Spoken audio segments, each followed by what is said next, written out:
जय मसीह की। आज के एपिसोड में आप सभी लोगों का स्वागत है। आज हम पहला तीमुथियुस उसका 4 अध्याय उसका 1 से लेकर के 5 तक का वचन हम एक साथ उसका ध्यान करेंगे। और बहुत ही एक महत्वपूर्ण विषय आज हमारे सामने है, विश्वास से बहकने की भविष्यवाणी।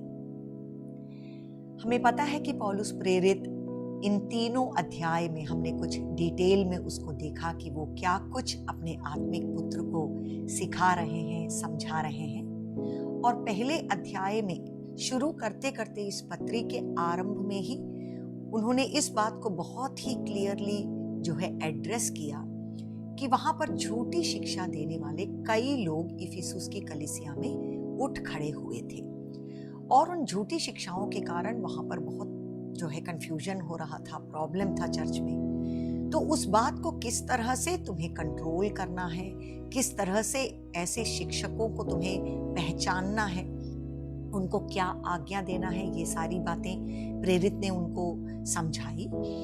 और उसके बाद दूसरे और तीसरे अध्याय में हम ये देखते हैं कि वो कई बातें कलीसिया के बारे में एकदम व्यक्त रूप से कुछ शिक्षा देते हैं कि इस तरह से कलीसिया में तुमको जो है बातों को करना है।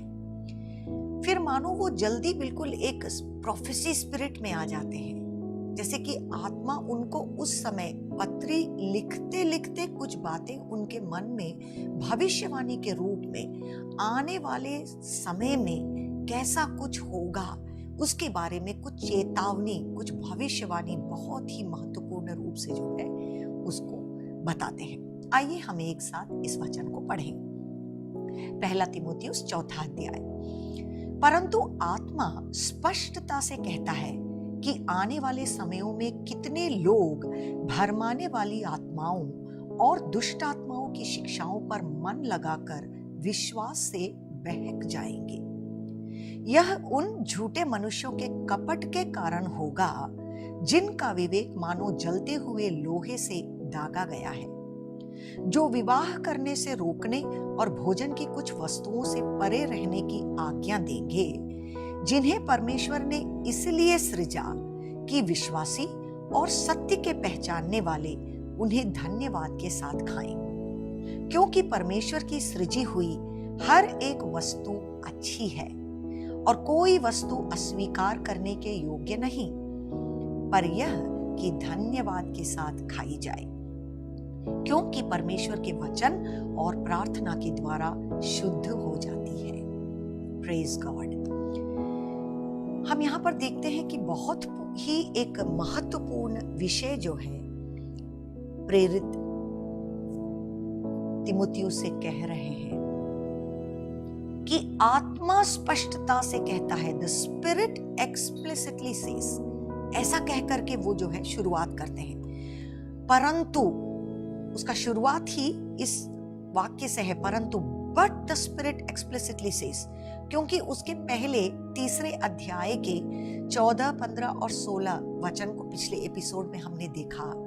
वहां पर प्रेरित ये कहते हैं कि तुमको परमेश्वर की कलीसिया में किस तरह से रहना है, बर्ताव करना है, इस चीज के बारे में मैं तुमको लिख रहा हूं। और भक्ति का भेद कितना गंभीर है, The great mystery of the belief, इसके बारे में वो जो है बहुत घने शब्दों में तीमुथियुस को सिखाते हैं। परंतु 4 अध्याय में आते आते वो ये कह रहे हैं कि हमारा विश्वास इतनी अच्छी रीति से हमको सिखाया गया है, परमेश्वर के वचन में लिखित रूप से ये हमारे हाथों में दिया जाएगा, परंतु आत्मा स्पष्टता से कुछ बातें कहती है कि आने वाले समयों में, इन द लेटर टाइम्स, कितने लोग भरमाने वाली आत्माओं और दुष्ट आत्मा की शिक्षाओं पर मन लगाकर विश्वास से बहक जाएंगे। ये बिल्कुल एक चेतावनी है और हमको जो है केयरफुली, बिल्कुल सीरियसली इस बात को सोचना है कि आखिर ये कह क्या रहे हैं। वो यहां पर आकर के ये भी नहीं कह रहे हैं कि मैं तुमसे कहना चाहता हूं, परंतु ये भविष्यवाणी है पवित्र आत्मा के द्वारा स्पष्टता से, वेरी क्लियरली उनको जैसे मान लो दिख रहा है, पवित्र आत्मा उनको वो स्पिरिट ऑफ प्रोफेसी में ले जाकर के कुछ बातें उनको दिखा रही हैं कि आने वाले दिनों में, हमें पता है कि ये 2000 साल पहले लिखित रूप से ये जो है भविष्यवाणी हमको दी गई है। उस समय से लेकर के आज तक ये बात जारी है। क्या होगा आने वाले समय में? हमें पता है कि आने वाले दिनों में अच्छी रीति से जो कुछ भी हमारे बीच में होने वाली है, उन बातों के बारे में भविष्यवाणी हम जरूर सुनते हैं और परमेश्वर के वचन में ऐसी ढेर सारी बातें कही गई हैं। पर ये बात, this is a written prophecy which will happen in the end times. तो आप लोग ऐसी बातों को आज अपने चारों तरफ देख करके किसी भी तरह से जो है आप चिंतित ना होएं। बिल्कुल नेगेटिव बात कहा गया है। सोचिए, पवित्र आत्मा जो हमेशा हमें अच्छी बातें और परमेश्वर की जो है वरदानों के बारे में और द प्रॉमिसेस ऑफ गॉड और अंतिम दिनों में क्या होगा, प्रभु हमारे लिए क्या करेंगे, ऐसी महत्वपूर्ण बातें और ऐसे हमें खुश करने वाली बातें जो हम देखते हैं in the promises of God एक तरफ, दूसरी तरफ हम यहाँ देखते हैं कि भविष्यवाणी के रूप में एकदम नेगेटिव बात और एकदम डरने जैसे बातें जो है यहाँ पर कही गई है कि देखिए क्या होगा। कितने लोग, people will fall away from the faith, वो गिर जाएंगे, विश्वास से बहक जाएंगे, दूर हो जाएंगे। एक समय पर उन्होंने विश्वास किया, वो मसीह में आए, वो कलीसिया में आए और लोगों के साथ उन्होंने संगति की, लेकिन कुछ समय के बाद उनके साथ कुछ ऐसा हुआ जिससे कि वो विश्वास में से दूर चले गए। ये आज हमारे चारों तरफ कितना ऐसा गवाही है जो हम सुन रहे हैं, ऐसा सुनने में आ रहा है, ऐसा देखने में आ रहा है।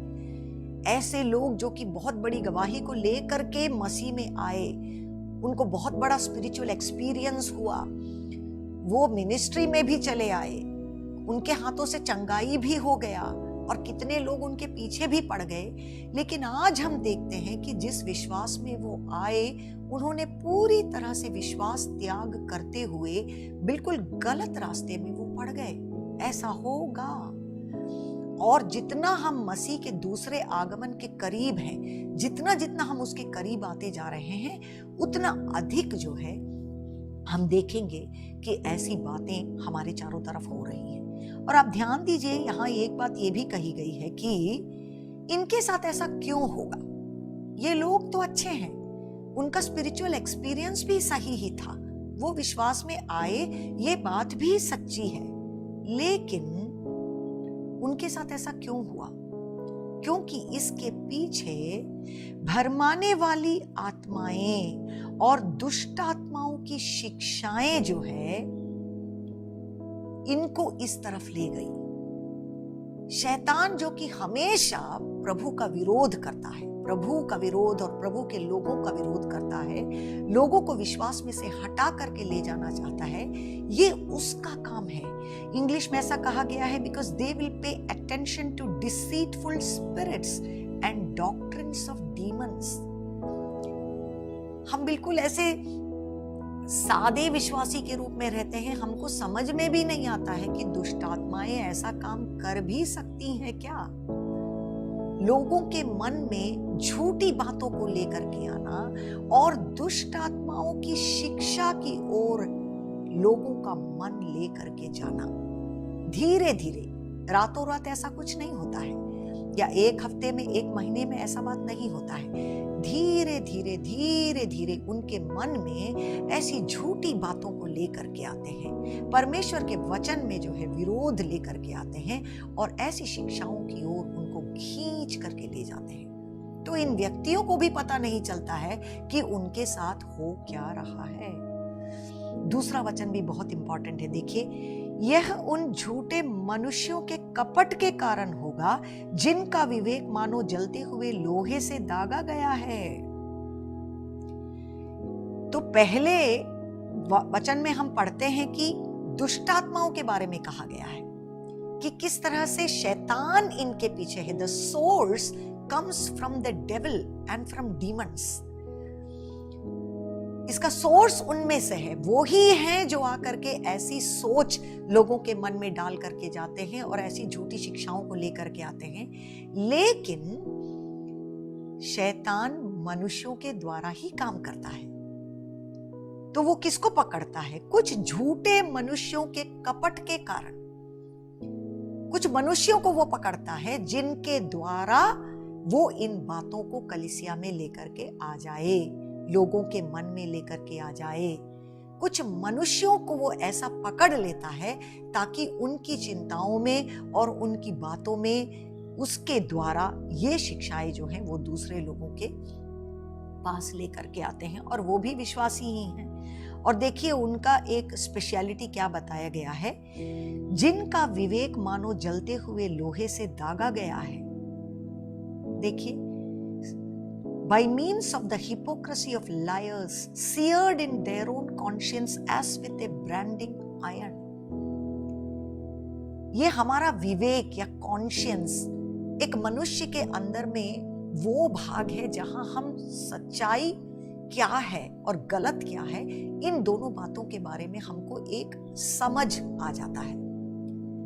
लेकिन इस विवेक को भी इस तरह से अगर बार बार आप गलती में जाते रहें और आपके अंदर में ये जो विवेक है, जो कॉन्शियंस है, वो आपसे क्या कह रही है, इसको अगर आप टालते जाएं, दबाते जाएं, गलती करते जाएं, झूठी रीति से आप जीते जाएं, कपटी व्यक्ति बने रहें, आपके अंदर में कुछ हो रहा है लेकिन आप बाहर कुछ और दिखा रहे हैं, ऐसा अगर आप करते जाएंगे तो एक समय ऐसा आ जाएगा कि जैसे मान लो जैसे कोढ़ी लोगों को हो जाता है ना, उनके साथ क्या होता है कि उनका नर्व डैमेज हो जाता है, उनको पता ही नहीं चलता है।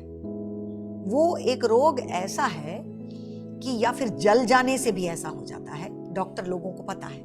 कोढ़ी लोगों को भी ऐसा हो जाता है कि उनका नर्व डैमेज हो जाता है। तो आप वहां ठंडा लगा दीजिए, आप वहां गर्म लगा दीजिए, कुछ भी लगा दीजिए, इनको जो है एक टच सेंसेशन जो होता है वो नष्ट हो जाता है और इनको समझ में ही नहीं आता है कि क्या सच है और क्या गलत है। ऐसा लोगों के विवेक के साथ भी हो सकता है और ये एक बहुत ही खतरनाक जगह है जहां पर कोई भी विश्वासी कभी ना पहुंचे। और ये एक चेतावनी है, ये आपके साथ हो सकता है, ये मेरे साथ हो सकता है। That is why we have to be so sensitive towards God in our conscience। जब पवित्र आत्मा कोई भी बात हमको दिखाती है, हमारे जिंदगी की कोई गलती, कोई पाप, हमने कुछ गलत सोच लिया, हमने कुछ गलत बोल दिया, और पवित्र आत्मा बिल्कुल जेंटल रीति से जो है इन बातों के बारे में हमको समझ देती है। हमारा विवेक खुद हमसे बातचीत करता है कि ये तुमने गलत किया, ये तुमने झूठ बोल दिया, ये जो है तुमने बिल्कुल कपटी रीति से किया। तो जब ऐसा एक छोटा सा हमारे अंदर में एक समझ हमको आता है, तो इसको जल्दी से हमको स्वीकार कर लेना चाहिए, जल्दी से हमको पश्चाताप कर लेना चाहिए। हमारा दिल हमेशा कोमल रहे, प्रेज गॉड। कभी हमारा दिल कठोर ना हो, कठिन ना हो जाए, क्योंकि ये एक परमेश्वर का भय हमारे अंदर में रहना चाहिए, क्योंकि हम अपने आप में अकेले नहीं हैं। अगर आप परमेश्वर की आज्ञाओं से, उनके वचनों से आप दूर चले जाते हैं तो जल्द ही जल्द जो है शैतान आपको पकड़ लेगा। हमें पता है कि देखिए उत्पत्ति पुस्तक उसका 3 अध्याय, वहां हम देखते हैं कि सबसे पहले किस तरह से जो है हव्वा के पास शैतान आया। और देखिए बिल्कुल पहला पुस्तक है ये, जेनेसिस चैप्टर 3। यहां पर पहले वचन में हम पढ़ते हैं, यहोवा परमेश्वर ने जितने बनेले पशु बनाए थे उन सब में सर्प धूर्त था। शैतान जो है सर्प के रूप में आता है और उसने स्त्री से कहा, क्या सच है? वो वहां पर बड़ी बड़ी बातों को नहीं कह रहा, वो ये नहीं कह रहा है कि परमेश्वर ऐसा है, खराब है, अच्छा नहीं है, वो तुमको दोष पहुंचाएगा, ऐसी बड़ी बड़ी बातों को वो नहीं बोलता। बिल्कुल धीरे से डिसेप्शन हल्के से जो है वो आ करके परमेश्वर के वचन के विरोध में इस स्त्री का सोच हो जाए, ऐसी कुछ बातें उसके दिल में डाल देता है। क्या सच है कि परमेश्वर ने कहा कि तुम इस वाटिका के किसी वृक्ष का फल ना खाना? एक डिस्कशन शुरू कर दिया उसने स्त्री के साथ में। और देखिए, बात करते करते शैतान से कभी भी कोई भी बात हमको डिस्कस करना ही नहीं चाहिए, है ना। हमेशा परमेश्वर के वचन को अपने दिल के करीब रखो। मसीह ने हमको ये अच्छा मॉडल सिखाया कि जब वो कोई भी झूठ तुम्हारे सामने लेकर के आता है तो उसके साथ डिस्कशन मत करो, परमेश्वर के वचन को उस समय उठाओ।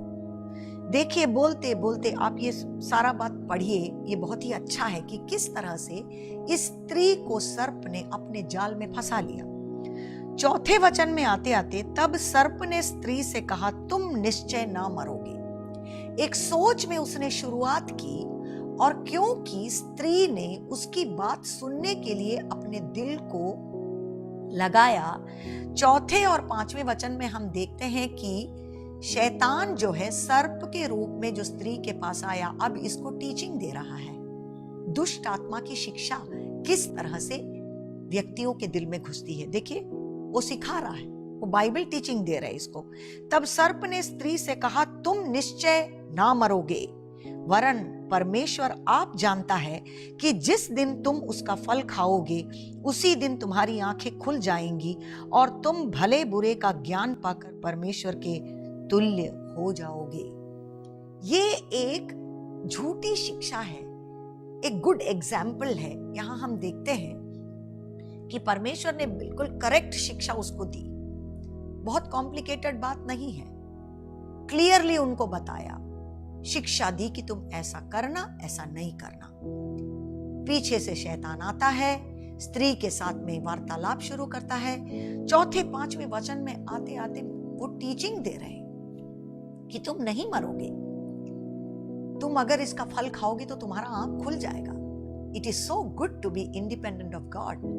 परमेश्वर से अलग रह करके तुम बहुत बड़ी बातें कर सकते हो, ऐसा सिखा करके उस टीचिंग में इसने इसको फंसा लिया।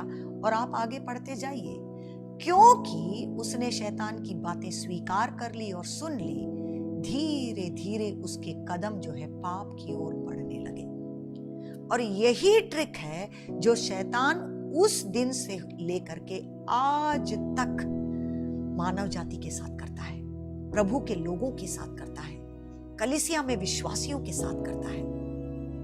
परमेश्वर का वचन इतना क्लियर है, आपको कोई डाउट होना ही नहीं चाहिए, कोई भी बच्चा इसको समझ सकता है।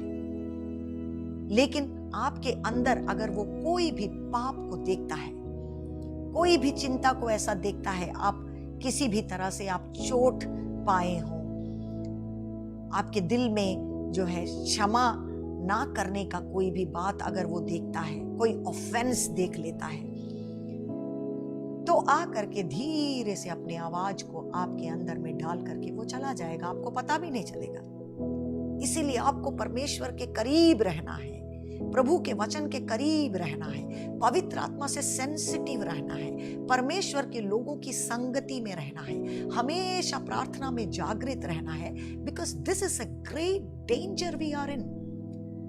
परमेश्वर का वचन कहता है कि अगर आज तुम खड़े हो तो तुम अपने आप को बचाए रखो, क्योंकि तुम जो है एक सींग की तरह शैतान घूमता है कि वो किसको गिराए, किसको निगल जाए, किसको अपने पंजे में वो ले ले। हालेलुया। और यही नहीं, ये तो एक एग्जाम्पल हमने देखा शुरुआत में। हम देखते हैं कि आगे आते आते शैतान का ये स्वभाव आप कभी ना भूलें, वो झूठ बोलता है, झूठ बोलता है। He is a liar. और वो इतने हल्के रीति से वो बोलेगा, प्रभु के वचन से आपको हटा के लेके जाएगा कि आपको समझ में भी नहीं आएगा। इतना सेंसिटिव आप रहिए, इतना प्रेयरफुल रहिए, तभी जाकर के आपको इसका डिफरेंस समझ में आएगा। नहीं तो वो गलत बातों को, झूठ को ले करके आपके मन में आकर के आपको जो है बहका देगा। वही बात हम देखते हैं गलतियों के पुस्तक तीसरे अध्याय उसके पहले वचन में जस्ट कुछ एग्जाम्पल हम देखते हैं कि कई जगह परमेश्वर के वचन में ये सीख दी गई है, ये चेतावनी दी गई है विश्वासियों को कि तुम जागे रहो, जागते रहो। पुराने नियम में पूरा इजरायलियों को किसी भी तरह से जीवित परमेश्वर से दूर करके उनको अन्य देवी देवताओं की तरफ मोड़ने के लिए शैतान ने क्या कुछ नहीं किया, ये हमें मालूम है। इतनी अच्छी रूप से पौलुस प्रेरित ने जो है कलीसिया में शिक्षा दी और वो अच्छी तरह से विश्वास में भी आ गए, आगे बढ़ने लगे।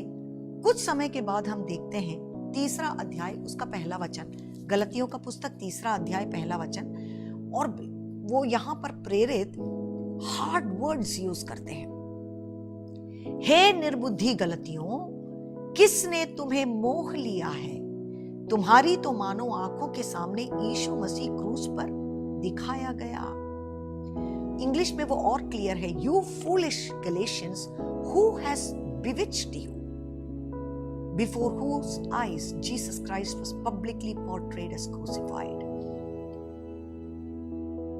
ये कौन शैतान आकर के तुमको है अपने जाल में फंसा करके ले गया? क्योंकि प्रेरित कहते हैं कि कितना क्लियर टीचिंग तुमको दिया गया, तुम कितनी अच्छी रीति से इनोसेंटली अच्छे दिल से तुमने मसीह को ग्रहण किया और प्रभु के रास्ते में तुम आ रहे थे, पर देखो कुछ साल होते होते तुम्हारा चाल चलन बिल्कुल बदल गया, तुम्हारी सोच बदल गई, तुम्हारी बातें बदल गई। और देखिए, ये समझने में हमें कोई दिक्कत नहीं है कि कौन सही है और कौन गलत, क्योंकि मसीह ने और परमेश्वर के वचन ने बिल्कुल करेक्ट गाइडेंस हमको दिया है कि एक वृक्ष को आप उसके फल देख करके जान सकते हैं। लोगों की जिंदगी को देखिए, उनके जिंदगी में क्या फल है आप देखिए। पवित्र आत्मा का फल हम जानते हैं वो क्या है। किस व्यक्ति के जिंदगी में से क्या फल आ रहा है, इससे आप समझ सकते हैं कि उसका जिंदगी आज कहां है। क्या वो परमेश्वर के प्रेम में, शांति में और दीनता में वो आगे बढ़ता है, या कि वो कलीसिया में कई तरह के भेद लाने में और कलीसिया को बांटने में और झगड़ालू की बन करके लोगों के बीच में जो है कई तरह का प्रॉब्लम लेके आने में उसका जिंदगी आज उपयोग हो रहा है। एक मनुष्य को उसकी जिंदगी में क्या फल है ये देख करके आप समझ सकते हैं। और नीचे नीचे हम देखते हैं कि कई पत्रियों में प्रेरितों ने, पत्रस ने, इब्रानियों की पुस्तक में, सब जगह हम पढ़ते हैं कि अंतिम दिनों में ऐसा एक बहुत बड़ा डेंजर है, इसीलिए तुम संभले रहो। वापस हम आ जाएंगे पहला तीमुथियुस उसका चौथा अध्याय। इसीलिए आत्मा स्पष्टता से कहता है कि आने वाले समयों में कितने लोग भरमाने वाली आत्माओं और दुष्ट आत्माओं की शिक्षाओं पर मन लगाकर विश्वास से बहक जाएंगे। यह उन झूठे मनुष्यों के कपट के कारण होगा जिनका विवेक मानो जलते हुए लोहे से दागा गया है। तो मनुष्यों के द्वारा शुरुआत होता है दुष्ट आत्माओं से, लेकिन एक बहुत महत्वपूर्ण बात हमें यह समझना है कि जिस तरह से पवित्र आत्मा आज केवल मनुष्यों के द्वारा अपने काम कर सकती है, उसी तरह दुष्ट आत्मा भी मनुष्यों को खोजती है, क्योंकि वो भी अपने काम तभी कर सकता है जब उसको कोई मनुष्य एक पात्र के रूप में मिल जाता है। तब जाकर के वो अपनी झूठी सोच को, अपनी झूठी शिक्षाओं को और सारी तरह के गलतियों को मनुष्यों के बीच में और कलीसिया में और दुनिया में फैला सकता है। इसीलिए सोचिए मनुष्य कितना महत्वपूर्ण है। हम आज किसकी अधीनता में हैं? आज हम किसकी अधीनता में हैं? क्या कर रहे हैं? कौन हमें कंट्रोल कर रहा है? ये बात एक मनुष्य की जिंदगी में परम प्रधान बात है। फिर नीचे तीसरे वाक्य से हम पढ़ते हैं कि दो एग्जाम्पल वो देते हैं कि झूठी शिक्षा देने वाले लोग उन दिनों में ये दो बातें जो है वो प्रचार कर रहे थे। लीगलिस्टिक टीचिंग, जो विवाह करने से रोकने, ये केवल एग्जाम्पल है, युग युग में आप देखेंगे कि दूसरी दूसरी बातों को लोग ऐसे झूठी शिक्षाएं लेकर के आते हैं। उन दिनों में ऐसा था, जो विवाह करने से रोकने और भोजन की कुछ वस्तुओं से परे रहने की आज्ञा देंगे। दो बातें कि विवाह मत करो और कुछ चीजें खाने में अच्छी है उसको भोजन के पदार्थ में उपयोग करो, कुछ चीजें जो है अच्छी नहीं है। प्रत्येक रूप से कुछ मीट, कुछ मांसाहार के बारे में वो लोग ऐसा कहते थे कि इसको मत खाओ, अगर तुम इसको खाओगे तो तुम परमेश्वर से दूर हो जाओगे, तुम जो है तुम्हारी जिंदगी में कुछ इस तरह का मलिनता आ जाएगी, गंदगी आ जाएगी। तो उसका एक्सप्लेनेशन वो देते हैं कि जिन्हें परमेश्वर ने इसीलिए सृजा है कि विश्वासी और सत्य के पहचानने वाले उन्हें धन्यवाद के साथ खाएं।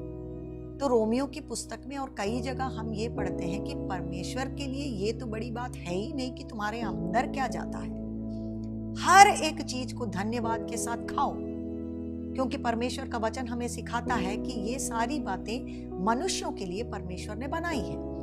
धन्यवाद के साथ तुम उसको खाओ, इसमें कोई प्रॉब्लम नहीं है।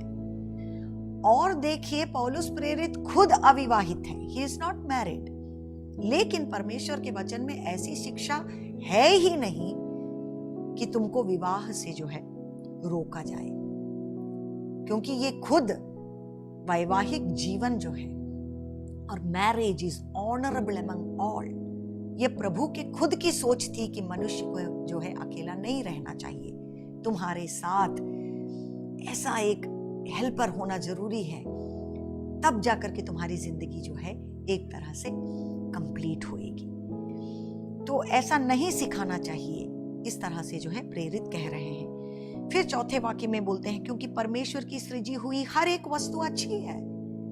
तो हम क्यों बोले कि कुछ अच्छी बात है और कुछ अच्छी बात नहीं है खाने के मामले में, और कोई वस्तु अस्वीकार करने के योग्य नहीं, पर यह कि धन्यवाद के साथ खाई जाए, क्योंकि परमेश्वर के वचन और प्रार्थना के द्वारा शुद्ध हो जाती है।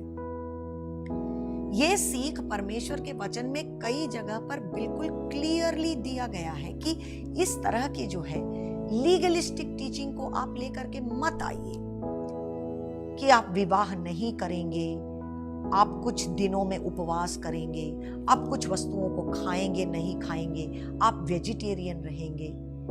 इस तरह की बातों को अगर आप करेंगे तो परमेश्वर आपसे बहुत खुश हो जाएगा। These are legalistic teachings। ऐसी बातों को कभी कलीसिया में कोई भी स्थान नहीं दी जानी चाहिए। अगर प्रत्येक रूप का वस्त्र आप धारण करेंगे तो प्रभु आपको ज्यादा प्रेम करेंगे। अगर आप जो है कोई ऑर्नामेंट नहीं पहनेंगे तो परमेश्वर आपसे ज्यादा प्रेम रखेंगे। आप सफेद रंग का कपड़ा पहनेंगे तो आप जो है ज्यादा पवित्रता में रहेंगे। These are never acceptable in the house of God। परमेश्वर हमेशा हमारे दिल की सच्चाई को खोजता है। हमारे विवेक में हम अच्छे लोग बने रहे, हमारे दिल के अंदर सच्चाई बनी रहे, यही परमेश्वर हमसे चाहता है। बाहरी तौर से हम जो कुछ भी करते हैं, इससे ना परमेश्वर का प्रेम आपके लिए घटेगा, ना परमेश्वर का प्रेम आपके लिए बढ़ेगा। वो आप अपनी सोच के अनुसार, समझ के अनुसार, आपके चारों तरफ जो मॉडेस्ट बिहेवियर है और जो लोग करते हैं, उस तरह से आप अपना विवेक का उपयोग करते हुए आप करिए। इसमें परमेश्वर का कोई प्रॉब्लम नहीं है। तो सबसे प्रधान बात, पहला और दूसरा वचन आप फिर से इसको पढ़िए, इसको ध्यान कीजिए कि विश्वास से बहक जाने की एक भविष्यवाणी को प्रेरित यहाँ पर लेकर के आते हैं, और इसको आप इसका ध्यान कीजिए। This is a very important and serious warning in the word of God कि हमें कितने भय से रहना है। आज हम यीशु मसीह के दूसरे आगमन के इतने करीब आ चुके हैं और दुष्ट आत्माएं जो हैं बिल्कुल ओवर टाइम काम करती हैं कि किस मनुष्य को निगला जाए, किसको विश्वास से दूर किया जाए। इसीलिए प्रार्थना में जागृत रहें, परमेश्वर के वचन को सीखें, अपने दिल को नम्र रखें, कठोर ना बन जाएं, प्रेम में आपस में रहें, क्योंकि परमेश्वर का सारा वचन जो है परमेश्वर के प्रेम के अंदर जो है उसकी पूर्णता को हम देख सकते हैं। परमेश्वर आप सबको आशीषित